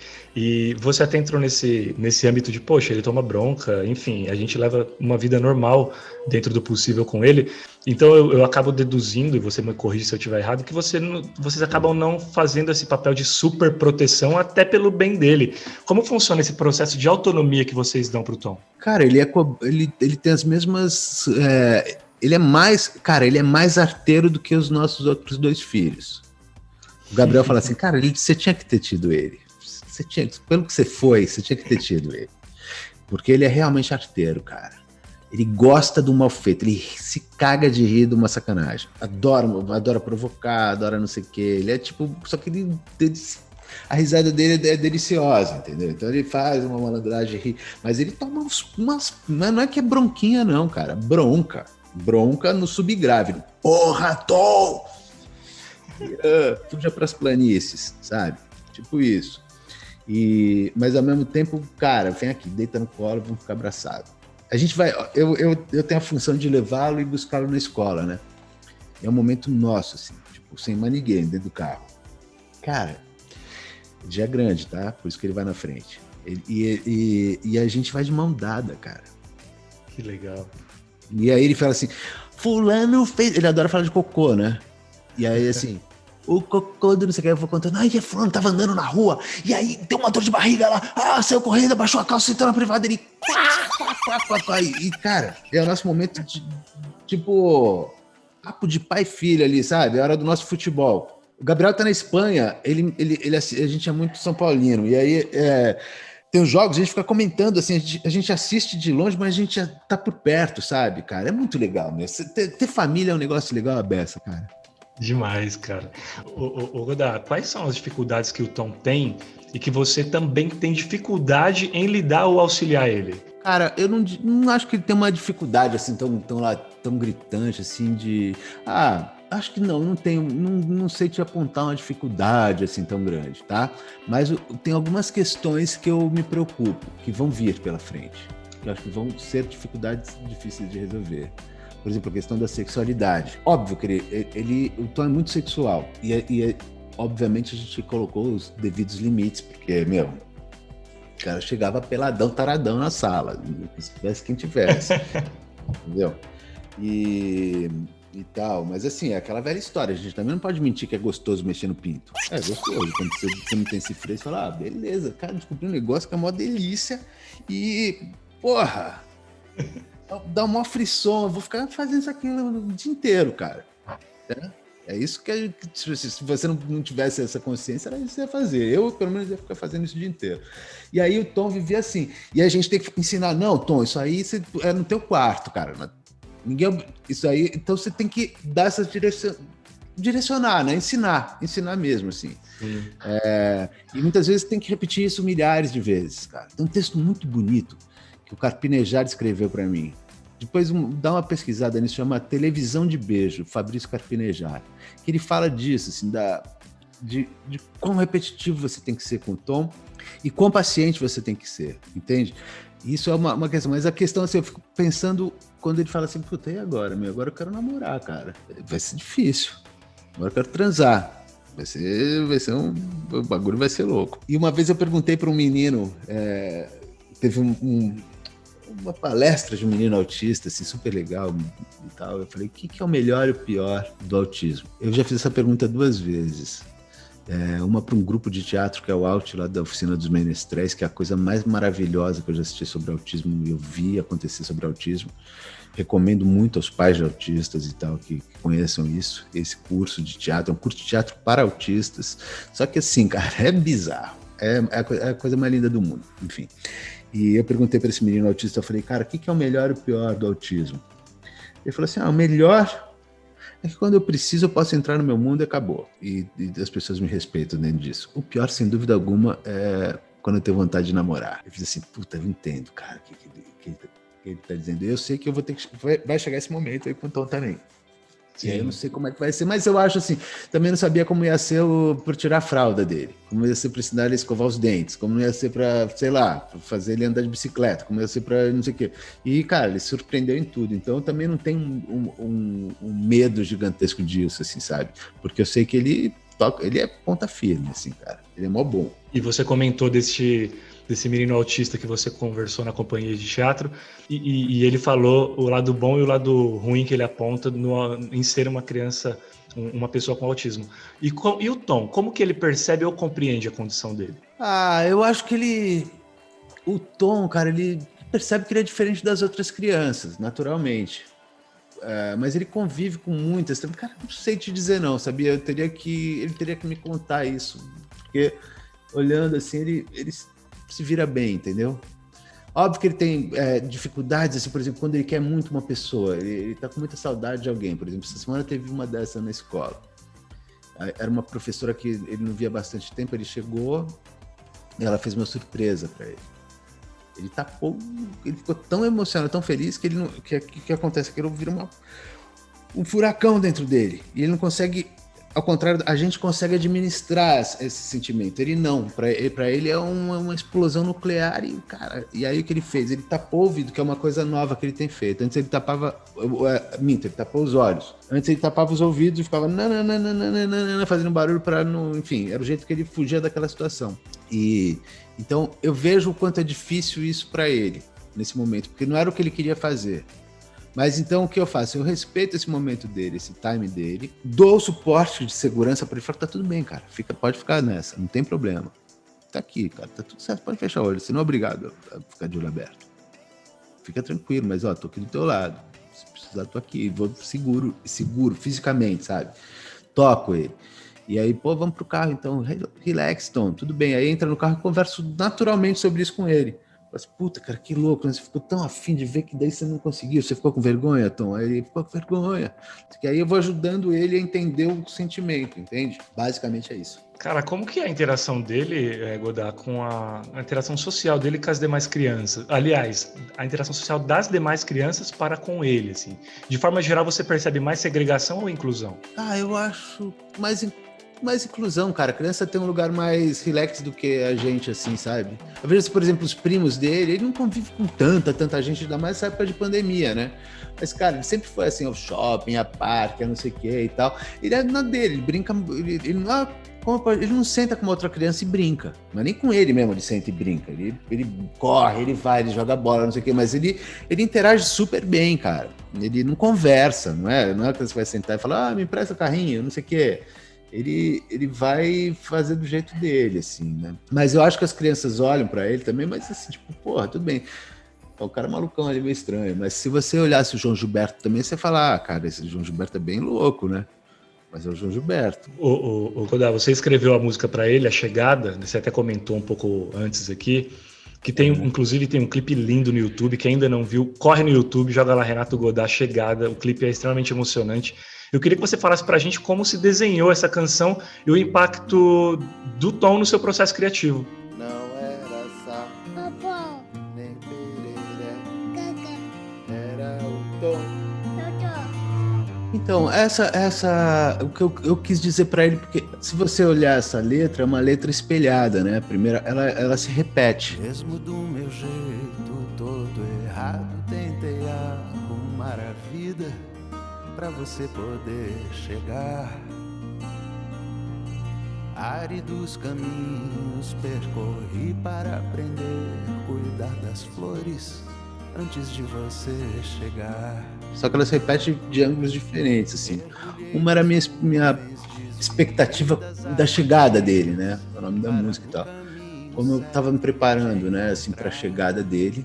Que eu queria ofertar a ele do meu mundo ali, que eu queria dar para ele, cara, que eu tenho que te dar isso aqui, olha esse mundo, olha isso aqui. E o que aconteceu foi o seguinte, quando ele chegou, ele me deu tudo aquilo do jeito dele também, né? Então, assim, quem ouvir a música depois vai entender o que eu tô dizendo. Mas ela é espelhada, assim, a tua expectativa e o que você ganhou em troca, enfim.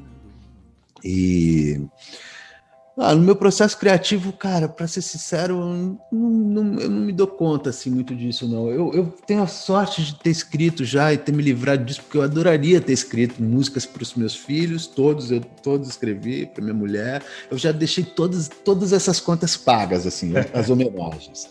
Então eu tô relax agora, eu não tenho mais pressa de nada. Eu acho muito linda a música da Mira, e todas essas músicas muito importantes dentro do meu repertório. Eu escrevi uma música pro Gabriel que eu adoro, cara. Essa história é linda de morrer, sabia? Aliás, olha que bacana, cara. O Tom, ele assiste o clipe, quando ele vê o meu trabalho, ele fala Renato Godard. Ele não é o papai, é o Renato Godard. Só. O cara do vídeo, o cara do show, o cara do não sei o que, é o Renato Godard. Eu não sei porque ele inventou isso, de onde ele tirou. Mas não é o papai. Olha, o papai vai cantar. Não, é o show do Renato Godard. Eu não sei o quê. E tal. E aí o Tom, um dia tô aqui em casa, ele fez assim, quer a música do Tom? Toca a música do Tom. Olha só. E aí ele canta junto, cara. Ele fica assistindo o clipe. Ele assiste meus vídeos e tal, que tem as coisas do show e tal. O Gabriel... que a história bonita dessa que eu ia te contar é o seguinte, eu demorei muito tempo para conseguir escrever uma música para o Gabriel, eu queria fazer uma obra-prima, e você não faz música se você quiser fazer uma obra-prima. Aí eu tentei de milhares de formas e tal, não sei o que, e não vinha, enfim, demorou muito tempo. Aí um dia, cara, eu fiz no colo, assim, escrevi essa letra inteira. E aí eu sempre tive esse hábito, eu e o Gabriel, um mostrar a obra pro outro. O Gabriel mostra uma pintura dele, mostra um desenho dele, eu mostro minhas músicas. A gente é super crítico, super sincero, assim, tipo, putz, esse som tá uma bosta. Esse quadro eu não coloco na minha sala nem a pau. Então a gente tem essa sensibilidade, assim, e tudo. E eu nunca explico música, né, pra ninguém, imagina, principalmente pra... Aí eu sentei com o Gabriel e falei, Gabriel, escuta esse som aqui. Quando eu comecei a tocar música, cara, olha o tamanho da sensibilidade desse moleque, do Gabriel. Eu comecei a tocar a música, imediatamente ele fez, puta, cara, pra mim, só que não me falou, só vi o jeito dele, né? Eu vi como ele tava olhando, quando começou a letra, ele começou a entender, assim, Ao seu lado eu vou ficar, pro que der, pro que vier, eu vou ficar, você vai ver. Aí, cara, no meio da música ele teve um ataque de choro, cara. Olha isso, cara. Entendeu, cara? Pra ele. E aí, é uma música extremamente simples, cara. Só que eu gravei essa música violão e voz. E aí, cara, fez todo sentido pra mim. Falei, cara, eu fiz uma obra-prima, cara. Olha isso mesmo, né? Não é louco? Porque assim, tipo, louco. O cara que era, pra quem eu escrevi isso, ouviu a música e fez, você escreveu isso aqui pra mim, cara. Não deu certo. Recado dado, né, cara? Nossa, demais. E essas são as coisas legais da música, eu acho, assim, sabe? Da arte, né? Eu nunca me preocupei em fazer, assim, sabe? Pra ser sincero, também nunca fiquei assim, tipo, preciso e tal, não sei o quê. Não, uma hora vai rolar. Se tiver que fazer, vai rolar. Caro ouvinte, além do programa Paternidade.doc, do podcast, eu tenho uma playlist aí no Spotify, né, especificamente, que é uma playlist também chamada Paternidade.doc. Lá tem canções dos mais diversos e variados estilos, ritmos, internacionais, nacionais, que são músicas ou que o pai fez para o filho ou que os filhos fizeram para os pais. E a música Chegada do Renato Godard que ele fez pro Tom já está na playlist. Depois ele vai me falar qual que é o nome da Mira e do Gabriel, Renato? Cara, peraí, que sabe o que acontece comigo? Eu tenho uma... Bateu o déficit de atenção, a dislexia agora. Se eu te contar o inferno que é a minha vida quando eu tenho que lembrar de uma coisa, tipo assim, uma letra de uma música, um nome de uma música. O do Gabriel é Vou Ficar, acabei de lembrar. A música é Vou Ficar. Legal. E a da Mira, Sem Querer Se Transformar. Caraca, músicas... essa aqui hein? Tá vendo? Foi rápido, pô. E, inclusive, essas músicas são as músicas que vocês ouviram na abertura do programa. Só pra matar a curiosidade, que ela fala o seguinte... Olha que bacana, ele tem a leitura, ela começa assim, eu vou falando, vou ficar ao seu lado, eu vou ficar, porque der, porque vier, eu vou ficar, você vai ver. Quando tudo se acalmar e a poeira se assentar, você vai ver que eu vou estar. Por isso, faça o que tem para fazer, tente o que tem para tentar, mas saiba que se precisar, pode contar. E aí vai indo, né? Aí vai nessa. Legal. Tá, então era muito, só para deixar claro assim, que eu estava tentando dizer sobre a simplicidade, né? E eu queria fazer um negócio muito complexo e tal. Não, cara, era muito simples, na verdade. Né? Era só contar para ele. A música tem muito disso, do menos é mais, né? Às vezes o compositor ele fica buscando formas de deixá-la mais elaborada, quando na verdade a simplicidade é aquilo que a gente fala, a felicidade está nos detalhes, né? E Godá, para a gente ir para o quadro de encerramento do programa, eu gostaria de ouvir tua opinião sobre esses humoristas de stand-up que têm utilizado o autismo como fonte de piada e chacota. Cara, eu vou dizer, eu não me ocupo disso, cara. Posso ser bem sincero mesmo com você? Eu não me ocupo disso. Cara, as pessoas têm o direito de rir do que elas acharem engraçado, para começo de conversa. Eu só acho que, assim, bobo achar isso engraçado. Minha opinião. Porque eu convivo com um, talvez, porque eu sou pai de um. Então, assim, eu falo, cara... Porque a dó que eu tenho dessas pessoas é que elas são muito simplistas nesse olhar para o autista. Elas acham... Puta, como é que eu posso falar sem ser... Eu acho que as pessoas têm que ter a liberdade de rir do que elas quiserem. Isso eu acho. O que eu acho bobo é você rir achando que você está sacando o negócio e você não está sacando nada. Você acha que você entendeu um negócio, você está rindo dele, tipo assim, sei lá, você ri de um MMA, você fala assim, cara, pô, você tem que entrar e dar porrada. Não, idiota. Cara, o cara pra chegar nessa porrada que ele tem que trocar lá, o treino dele, a suplementação, a alimentação ali, Então tem muito mais coisa do que só aquilo ali. Não é um bando de ogros se socando só. Entendeu? É um atleta de performance máxima. Então, eu acho que eu dei o pior exemplo possível. Eu teria milhares de outros se eu tivesse mais tempo para pensar. Mas o que eu digo assim, quando você acha que o autismo é você ficar fechado no teu mundo, cara, para quem conhece autismo, você olha para isso e fala assim, cara, você realmente acha que é só isso aí? É o que você entendeu disso tudo? Então pode rir. Então pode brincar com isso. Tem direito. Entendeu? É tipo assim, você tem que... Você ri de uma coisa que você não tem a menor ideia. Você acha engraçado isso, você acha que autista é isso. Então, queridão, puta, vai rir, vai ser feliz. Você não entendeu nada. E aí, tem direito de... Agora, eu acho assim, cara, é o que eu te disse, o mundo é esse, a gente tem que se adaptar ao mundo, cara. Eu não sou um pai assim que, se falar na minha frente, se quiser discutir sobre isso, eu vou ter uma discussão. Se eu me sentir desconfortável, se ofender o meu filho, eu vou ter uma discussão. Agora, eu também não sou o cara que vai retalhar em praça pública, queimar as bruxas, sabe? Tipo, torturar, não, cara, se eu tiver uma parada pra resolver com alguém, eu vou virar pra essa pessoa e falar, cara, vem cá, você tá errado. Aí o cara, não, putz, tá certo. Então eu vou fazer que nem eu faço com meu filho, então me argumenta. Se você me convencer, eu falo que você tá certo. Porque eu duvido que o cara tenha um argumento pra dizer que o autismo é uma coisa risível, entendeu? Com certeza, cara. Agora sim, pra gente ir pro quadro final, prometo. Só mais essa, bem filosofal, digamos assim, pra gente fechar. Uma bem Antônio Bujanra, do Provocações. Adoro, cara. Pô, grande ídolo. Assim, ó. Depois de tudo isso que a gente trocou, nesse papo, poxa, que eu achei extremamente rico, gostei demais de conhecer a história de vocês. Então, depois de tudo que a gente trocou, depois de toda a experiência paterna e de padrasto, enfim, que a vida lhe proporcionou, para você, Renato Godá, o que é a vida? A vida, cara. A vida é tipo se divertir para subir a montanha e se divertir para descer a montanha de volta. Para pegar aquele pedaço lá do começo que a gente começou a conversa, dos 50 anos. Demais. A vida para mim é isso, é se divertir e aproveitar todas as delícias de subir a montanha da vida, chegar no topo dela, olhar aquela paisagem, achar a coisa mais linda e descer feliz da vida cantando. A vida é a gente se divertir, cara. A gente tá aqui porque, olha só, a gente vai morrer. Olha que sacanagem, a piada é muito de mau gosto, cara. A gente vem pra cá, aí você vive tanta coisa maravilhosa, você conhece gente, você abraça, você transa, você beija, você briga, você vai, você prova comida, você viaja, você vê não sei o que, e no final você morre, cara. Acabou. Como assim? Não pode acabar. Vai, mas não tem jeito, vai acabar. Então já é uma piada. Então o que a gente tem que fazer, cara? O que nos resta? Porra, cara, vamos aproveitar ao máximo. Vai acabar mesmo, cara. Não leva tão a sério, sabe, essas coisas, tipo... É isso que eu tô falando, quando você me fala da piada do autismo, pô, lógico que um pouquinho me pega, assim, fico meio mal, fico, cara, porra, mano, que desagradável, saca? Mas também, pô, eu não vou querer matar o cara porque ele fez uma piada de autismo, entendeu? Deixa ele na dele, cara, é o que eu tô te dizendo, eu não convivo com ele.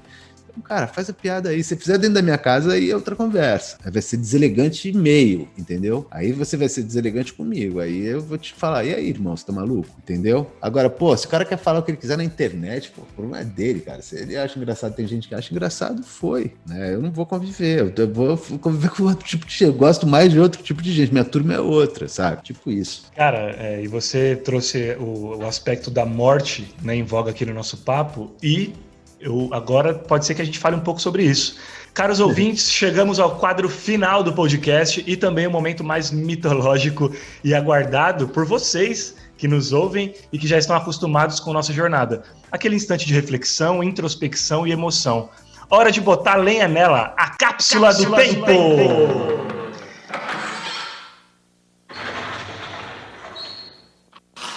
Senta que lá vem a história. É o seguinte, atenção Godard, é na cápsula do tempo que você vai gravar uma mensagem especial para os teus filhos, Gabriel, Tom, e para a tua enteada, Amira. Mas não é um recado qualquer, uma conversa costumeira do dia a dia, enfim, que vocês estão acostumados. Trata-se de um recado que você vai gravar para que eles possam ouvir no dia em que você, paizão, não estiver mais aqui nesse mundo. Então é isso. Pensando que lá no futuro, se Deus quiser bem distante, seus filhos e tua enteada terão instantes de medo, angústia, alegria, euforia, momentos em que gostariam do teu ombro ou colo, mas não o mais tiverem, o que você gostaria de dizer a eles? Você pode gravar uma mensagem só para todos, ou gravar uma mensagem para cada um deles, enfim, fica a teu critério.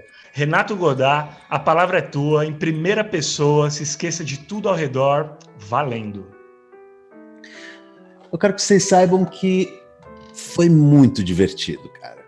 Foi muito divertido. Foi a melhor vida que uma pessoa pudesse ter, pôde ter e vai ter sempre. A minha foi a mais divertida. Vocês foram muito legais. Vocês foram super companheiros de viagem. Cara, se eu tiver... Eu não sei onde eu vou estar agora, mas assim, se tiver um pouquinho de... Se tiver alguém para poder contar, eu vou alugar essa pessoa demais para ficar falando de vocês. Vai ser uma coisa... Cara, obrigado, porque foi realmente muito divertido e muito prazeroso e foi muito amoroso. Obrigado por tudo. Love, love, love. Bom, gente, não chegamos apenas ao final de mais uma edição do Paternidade.doc. Chegamos, enfim, ao final da primeira temporada do programa, o último de 2020. Foram 21 capítulos de uma jornada que nos trouxe muitos ensinamentos, muitas risadas, muitas emoções, muitos momentos marcantes. Sobrevivemos ao ano mais sinistro do último século, né? E aí, gostaram do programa de hoje, da temporada de estreia? Porque eu realmente adorei, aprendi demais. Quero agradecer muito a você, ouvinte, que já é um frequentador assíduo desse humilde podcast, e também você que conheceu hoje e ficou com a gente até agora. Espero de coração que, além de maratonar os episódios que ainda não ouviu, agora nas férias, continue ouvindo e fortalecendo o trabalho na segunda temporada, que, se Deus permitir, terá seu start em fevereiro de 2021. Tem muita novidade bacana sendo preparada de coração para vocês, além de convidados incríveis que já estão confirmados, mas que eu ainda não posso contar. Godard, meu amigo, muito obrigado por ter dividido esse momento comigo e com os ouvintes. Eu espero que tenha sido prazeroso para você também, como foi para mim. Gratidão pela troca riquíssima e por abrir teu coração, meu amigo. Imagina, cara, eu tenho que agradecer, porque foi uma delícia mesmo parar para falar sobre esses assuntos todos e também para fazer um balanço, né? Como você disse, estou chegando muito próximo do meu aniversário, foi um momento bom ter esse tempo para refletir sobre tudo isso, assim, porque sem dúvida eu tô chegando ainda mais grato aos 50 anos depois dessa conversa aqui. Pô, cara, demais. E já dou meus parabéns um pouquinho antecipado. É ruim, né, parabenizar um pouco antecipado, mas não sei se a gente vai se encontrar. Então, que você tenha você e toda a família tenham um 2021 abençoados, que mais meio século de vida venha para que você possa desfrutar e que você possa também nos brindar com o seu conhecimento, com a sua arte, com a sua sensibilidade paterna. Espero que, enfim, meus parabéns, feliz aniversário, Godard. Obrigadão, queridão. Gente, e antes de dar tchau, segue lá o @FernandoGiffer nas redes sociais, porque tem muito mais material relacionado à paternidade e a diversos outros temas, artigos, vídeos, áudios, memes, enfim. E quem está chegando também é o livro Paternidade.doc, meu quarto livro que será lançado pela editora Lumen Juris, mas só ao término da quarentena, porque aqui a gente respeita em primeiro lugar seu bem-estar e saúde. Mas a obra, confesso para vocês, e com toda a modéstia do mundo, tá ficando incrivelmente linda e vocês vão ver já já. Valeu, gente, até a próxima temporada, um feliz 2021 a todos, fui!